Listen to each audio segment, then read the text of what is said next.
आज आपण बघणार आहोत काजवा म्हणजेच फायरफ्लाईज. आमच्या गावाला अजूनही काजवे बघायला मिळतात.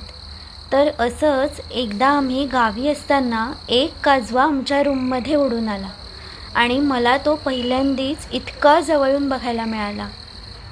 खरं तर मी शहरातच लहानाची मोठी झाल्याने मी याआधी पिक्चर वगैरे सोडल्यास कधीही प्रत्यक्ष काजवे पाहिलेले नव्हते. पण लग्नानंतर मात्र मला माझ्या मिस्टरांमुळे एक व्हिलेज लाईफ अनुभवायला मिळालं आणि हा माझ्यासाठी फारच वेगळा आणि खूप छान अनुभव होता. एक साथ भरपूर काजवे पाहिल्यावर इतका आनंद झालेला की काय सांगू तुम्हाला.